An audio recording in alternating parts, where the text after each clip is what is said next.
We spend much of our lives trying to control everything around us. Our future, our relationships, our reputation, our outcomes. But control is an illusion that exhausts the soul. The more we grip tightly, the more peace slips through our fingers. True peace begins when we release what was never ours to hold. It's in surrender that the heart finally exhales, because surrender isn't you giving up. It's giving in to the one who already knows what's best. Surrender doesn't mean apathy or weakness. It's the quiet strength that comes from knowing who's truly in charge. When you trust Allah's plan, you stop competing with His wisdom. You no longer need to manipulate circumstances to feel safe, because your safety no longer depends on what happens. It depends on who holds it. The believer who surrenders doesn't lose control. They gain clarity. The reason control fails us is because it's rooted in fear. Fear that if we don't hold on, everything will fall apart. But what if falling apart is part of Allah's rebuilding process? What if what looks like loss is simply space being cleared for something greater? Surrender sees beyond the surface. It believes there's mercy in every unknown. It allows the storm to come without panicking, because it knows the storm itself is carrying you to where you need to be. Peace through surrender is not passive acceptance. It's active trust. It's choosing to say, I don't understand, but I still believe. It's waking up each day and submitting your will, your desires, your timing to Allah, because you know His design never misses its mark. The heart that surrenders doesn't need to chase outcomes. It becomes content in obedience. The control-driven heart looks outward for validation, trying to measure success through visible results. The surrendered heart looks upward, measuring life by alignment with divine purpose. It no longer needs every prayer to be answered immediately, because it understands that delay is not denial. It's divine precision. When you release control, peace replaces panic and trust replaces tension. Every moment of surrender deepens your connection with Allah. You begin to see His hand in everything, in the blessings and the breaks, in the delays and the deliverance. You start to recognize that you are being guided, not abandoned. The illusion of control fades and the beauty of trust takes its place. That's where peace begins to grow quietly but unshakably. When the heart learns surrender, life becomes lighter. You stop fighting battles that were never yours to win. You stop forcing outcomes that were never meant to happen. You stop carrying burdens that were never yours to bear. Peace doesn't arrive because everything around you calms down. It arrives because everything within you lets go. And in that letting go, something miraculous happens. The same storms that once terrified you now teach you. The same losses that once crushed you now strengthen you. Because once you've surrendered to the will of Allah, nothing in creation has the power to disturb you. The heart is not just an organ that beats. It's a mirror that reflects what it treasures most. Whatever you hold on to, consciously or unconsciously, begins to shape the way you see, feel, and respond to life. If your heart clings to people, possessions, or status, it starts reflecting their instability. But when your heart anchors itself in Allah, it reflects His peace, His strength, and His constancy. The condition of your heart reveals the condition of your attachment. Many of us chase peace while holding on to things that steal it. We say we want tranquility, but we feed our hearts with comparison, resentment, and fear. The heart can't reflect clarity while it's clouded by what was never meant to define it. Whatever you hold on to will color your perception. When it's the world, everything becomes temporary. When it's Allah, everything becomes meaningful.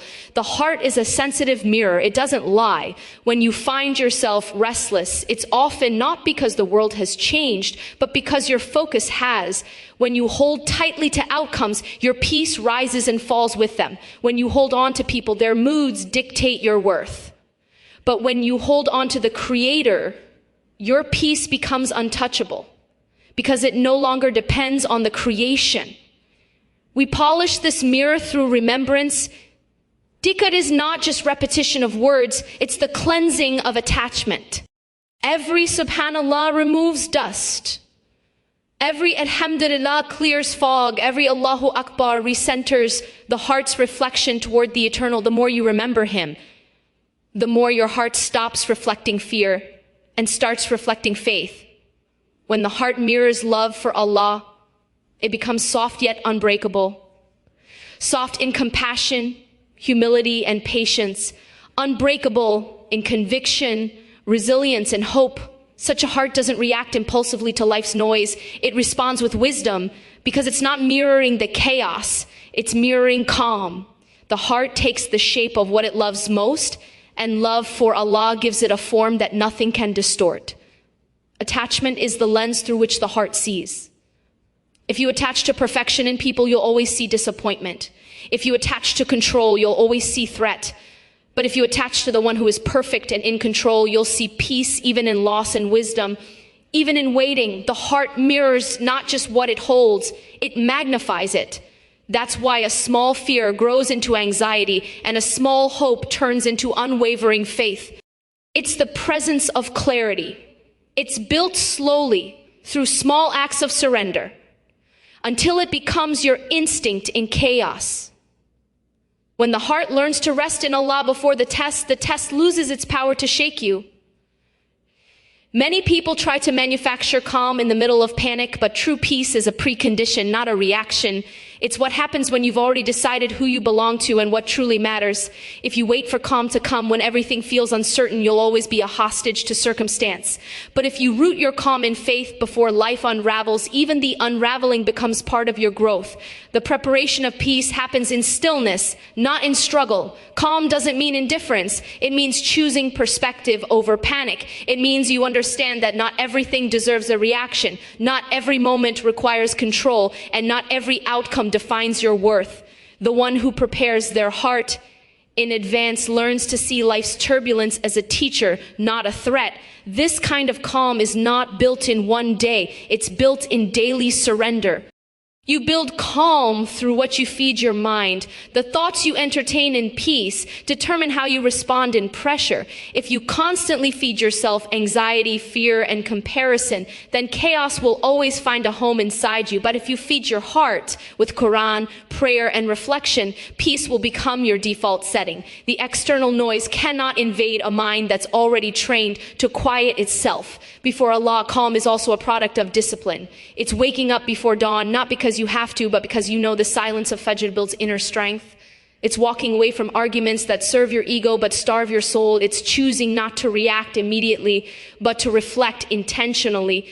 Discipline is how peace becomes muscle memory. When you practice calm before chaos, your faith becomes a shield, not an afterthought. You start to recognize that every challenge is temporary, but your response defines eternity. The calm heart doesn't deny difficulty, it defines it differently. It interprets pain through divine wisdom and delay through divine timing. That shift changes everything.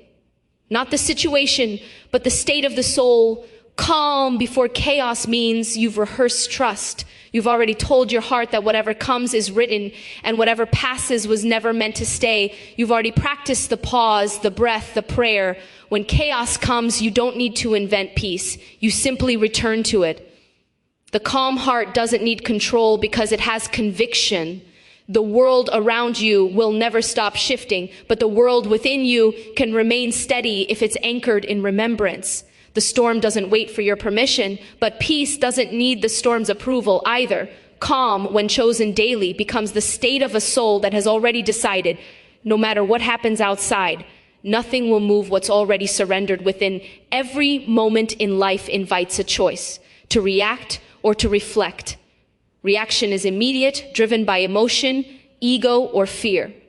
Reflection is intentional, guided by wisdom, awareness, and faith. When you react, you let circumstances dictate your state. When you reflect, you let purpose shape your response. The difference between the two is the space you create between what happens and how you respond. That small pause, filled with remembrance and presence, is where peace begins to grow. We live in a world that glorifies instant responses.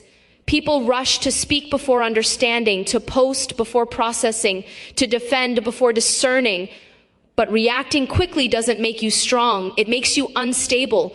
Reflection, on the other hand, slows down time. It allows the heart to breathe before the tongue moves. The one who reflects gains perspective that the reactive mind misses entirely. To reflect is to step back and ask, what is this moment trying to teach me? It transforms frustration into self-awareness and anger into empathy. Reflection turns mistakes into lessons instead of regrets. The person who reflects sees meaning where others see only mess. They understand that life's challenges are not interruptions, but invitations to grow in patience, humility, and faith. Reacting keeps the focus on the external, what others did, what went wrong, what hurts. True acceptance comes when you believe that even the detours are part of the destination. You stop labeling events as mistakes and begin to see them as divine choreography. Every delay, every loss, every unanswered prayer becomes a verse in a larger story written with purpose. Freedom doesn't come from getting everything you want. It comes from knowing you are guided even when you don't. Acceptance turns confusion into clarity because it realigns the heart with divine timing. When the mind stops fighting reality, energy is freed for healing. Resistance drains the soul, but acceptance restores it. The prophet faced immense trials, yet his heart remained anchored in peace because he trusted the wisdom behind what he couldn't control. That trust allowed him to act without attachment and to endure without bitterness. Acceptance doesn't mean you stop striving. It means you strive without losing your center. The illusion of control is what chains the soul. We cling to outcomes, people, and plans, believing peace lies in their stability until life shakes them. Acceptance teaches that freedom lies not in holding on tighter, but in learning to let go gracefully. It's not passivity, it's wisdom, knowing when to act and when to release. The soul expands when it learns to rest in God's decree rather than wrestle against it. Every moment you resist adds another layer of tension to your heart, but every moment you accept becomes a doorway to serenity. The acceptance of pain transforms it into purpose. The acceptance of loss opens room for renewal. When you stop fighting what life presents, you discover the peace that was hidden beneath the noise of resistance. Acceptance doesn't make life easier. It makes you stronger, softer, and clearer. Inner freedom is born when the heart no longer demands the world to behave a certain way in order to be at peace. Acceptance shifts the question from how can I control this to how can I grow through this. That shift transforms suffering into strength. You begin to live lighter. Not because the burden disappeared, but because you stopped carrying what wasn't yours to hold. Acceptance is the language of trust. It's the soul whispering, I am safe, even here. When you accept what is, you create space for what can be. Life stops being a battlefield and becomes a classroom. The walls of resistance fall, and in their place you find the open field of surrender, the sacred space where true freedom begins to breathe. Gratitude doesn't erase chaos, it reframes it. It's the lens that helps you see light, even when life feels dark.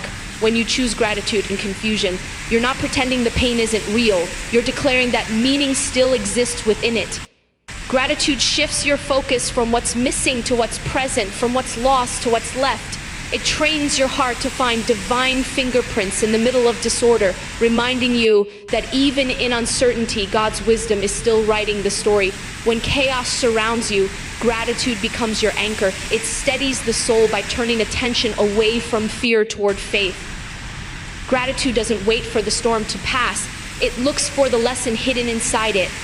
It says, even here, there is something sacred. The mind may be overwhelmed by the noise, but the heart that practices gratitude finds silence in remembrance. It is not about denying what hurts, it's about discovering what heals while it hurts.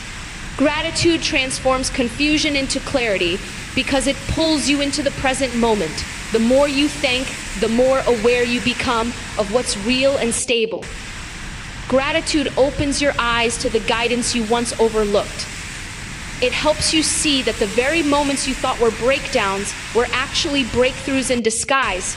Gratitude turns survival into growth because it shifts perception from why me to what is this teaching me? Chaos loses its power when you start naming blessings instead of problems. Every act of gratitude silences a complaint, and every complaint you silence brings peace closer. Gratitude rewires the brain to notice grace instead of gaps. When practiced daily, it becomes a spiritual habit, one that rebuilds perspective even when circumstances refuse to change. Gratitude doesn't just change what you see, it changes how you see everything. When life feels like shattered pieces, gratitude acts as glue. It gathers fragments of your experience and reveals how they still fit together under divine design. It teaches you that what feels like loss might be protection, and what feels like delay might be preparation.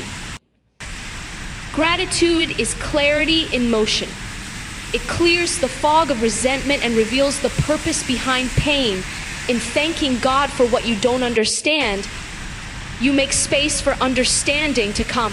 The secret power of gratitude is that it invites more of what you're thankful for. The heart that appreciates multiplies its blessings because attention amplifies reality. The more you focus on grace, the more grace you begin to notice. Gratitude turns waiting into worship and frustration into faith.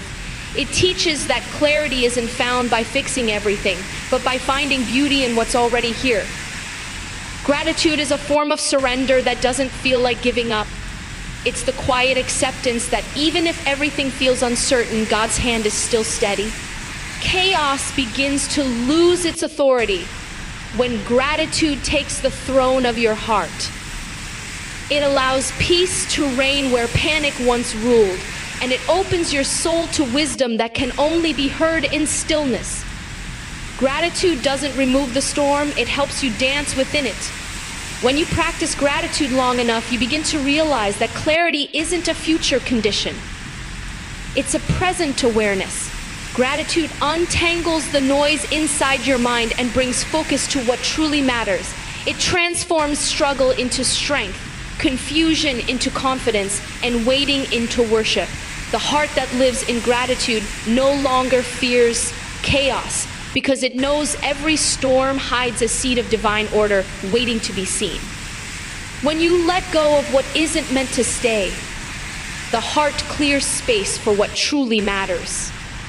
You begin to notice that the mirror shines brightest when it reflects only light. The more you release, the more you receive. Not in things, but in perspective. The heart that mirrors the divine becomes a source of light for others too, because it reflects not ego, but presence. Every test you face is a chance to ask, what is my heart holding on to right now? The answer reveals the reflection. If your peace is disturbed, maybe your mirror has tilted towards something fleeting. Realignment happens when you shift your grip from people to purpose, from fear to faith, from control to trust. The heart doesn't need to hold much to be full. It only needs to hold on to the one who never changes. Calm is not something you find once the storm hits. It's something you cultivate long before the winds begin to blow. It's a decision made in the quiet moments of reflection, in the discipline of remembrance, and in the habit of trust. Calm is not the absence of noise. Reflecting turns the focus inward. How can I respond in a way that aligns with who I want to be? That inner shift moves you from victimhood to responsibility. You stop giving power to what others do and start reclaiming it through how you choose to show up. Reflection builds mastery over impulse, and mastery over impulse is the root of spiritual maturity. Reacting often comes from woundedness, from unhealed emotions or unmet expectations. But reflection heals by revealing. It helps you recognize your triggers not as enemies, but as mirrors. When something stirs anger or fear, reflection asks, what inside me still needs healing? Every moment of discomfort becomes an opportunity for self-purification. The heart that reflects grows softer, not weaker, wiser, not colder. Reflection is an act of remembrance. When you pause to think, you're not just processing life, you're realigning it with divine purpose. You're remembering that nothing happens outside Allah's decree, and that every situation carries wisdom, even if unseen. In that remembrance, reactions turn into responses infused with grace. The one who reflects doesn't lose their voice. They find its right timing. Reacting may feel satisfying in the moment, but it often leads to regret. Reflection, though slower, always leads to growth. The reflective person doesn't suppress emotion. They channel it. They learn that silence can sometimes be stronger than speech, and patience more powerful than proving a point. Every time you choose reflection over reaction, you strengthen your spiritual muscles, training your heart to respond with balance rather than impulse. React less, not because you don't care, but because you care too deeply about what truly matters: your peace, your faith, and your connection with Allah. Reflection is how the heart stays clear in a world of noise. It's how wisdom speaks louder than emotion, and how you build a life that's not ruled by circumstance but guided by consciousness. Silence is not emptiness. It's space for the soul to breathe. In a world that constantly demands noise, opinions, and reactions, silence becomes a form of rebellion, a sacred pause that protects your peace.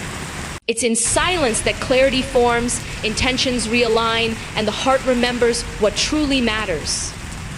Spiritual strength isn't always loud or seen. Sometimes it's the quiet refusal to let chaos dictate your inner world. Silence is not withdrawal from life. It's an anchoring within it. When you choose silence, you choose mastery over impulse. It's easy to speak when emotions rise, but it takes strength to hold your tongue and let patience speak first. The calm heart doesn't need to prove itself through words. It proves itself through restraint. In the stillness of silence, the noise of ego fades, and the voice of wisdom begins to surface. The Prophet taught that whoever believes in Allah and the last day should speak good or remain silent, because silence itself can be an act of worship. Silence doesn't mean you have nothing to say. It means you've learned that not everything needs to be said. The spiritually mature person understands that words carry weight, and when used carelessly, they can wound, divide, or destroy. Silence is the discipline that filters emotion through intention. It allows the heart to ask, will this word bring me closer to Allah or farther from Him? That pause transforms ordinary speech into conscious communication. In silence, you begin to hear what the world drowns out: the whispers of intuition, the call of the soul, the remembrance of Allah. The heart speaks softly, and only the silent can hear it. When you quiet your surroundings and your mind, you become receptive to divine guidance. Many of the answers we chase in noise have been waiting for us in stillness. Silence is not absence, it's access. Silence also protects dignity. Not every misunderstanding needs defense, and not every attack needs an answer. The strong do not waste energy on noise. They channel it into purpose. When your peace matters more than being right, you begin to embody true confidence. The spiritually strong are not those who argue loudest, but those who choose stillness over struggle when truth is already known to Allah. Silence teaches patience. It's the space between emotion and expression where wisdom can grow roots. It reminds you that time often clarifies what words cannot. In silence, the heart learns trust. Trust that Allah sees what you don't need to explain, hears what you can't express, and defends what you can't control. The one who is silent before Allah finds no need to justify themselves before people. There's a kind of silence that isn't retreat but remembrance. It's the silence of the sujood, the pause after dua, the breath before tears fall in prayer. In that silence, hearts converse with the divine in a language beyond words. It's there that peace returns, because silence reconnects you with presence. The world fades, and all that remains is the one you were seeking all along. To be silent in the right moment is not avoidance, it's alignment. It means your strength no longer depends on being heard, because your heart has already been understood. Silence doesn't make you invisible, it makes you invincible. It's the unseen armor of the believer, a calm rooted in conviction that Allah is enough, and that peace is found not in shouting over the storm, but in knowing who commands it. The mind is the doorway to the soul, and whatever enters through it begins to shape how you feel, think, and respond to life. Just as the body reflects what it eats, The soul reflects what the mind consumes. When you fill your thoughts with negativity, comparison, and fear, the heart becomes restless. But when you feed your mind with remembrance, reflection, and truth, peace becomes your natural tone. Every piece of information, every word you listen to, and every thought you entertain leaves an imprint on your inner world. Your soul doesn't speak in words, it speaks in tones. The tone of your soul is formed by the consistency of what you feed your mind. If your daily input is rooted in faith, gratitude, and purpose, your heart will begin to echo calmness even in chaos. But if your intake is dominated by doubt, distraction, and noise, anxiety will become your default rhythm. The serenity you seek externally often begins with what you choose to think about internally. Your mind is like fertile soil. It will grow whatever you plant. If you sow seeds of resentment, you'll harvest bitterness. If you sow hope and tawakkul, you'll reap contentment. Feeding your mind wisely is not about avoiding reality, but about choosing which reality to magnify. The thoughts you dwell on become the filter through which you see the world. And ultimately, they determine whether your soul vibrates with fear or faith. Every scroll, every conversation, every environment you expose yourself to is a form of feeding. The media you consume, the voices you listen to, and the thoughts you replay are shaping you more than you realize. The world will constantly serve you distractions that numb the spirit, but the wise choose nourishment that strengthens it. Guarding the gates of your mind is not isolation, it's protection. When you start filtering what you allow into your mind, your emotions start to heal. The heart follows the rhythm of the thoughts it's surrounded by. Feed your mind with Quran, with Dhikr, with wisdom, and your heart will begin to rest. Feed it with envy, gossip, and self-pity, and peace will become a stranger. The spiritual atmosphere within you is created by what you entertain mentally. You can't expect peace while feeding on chaos. The Prophet said, there is a piece of flesh in the body.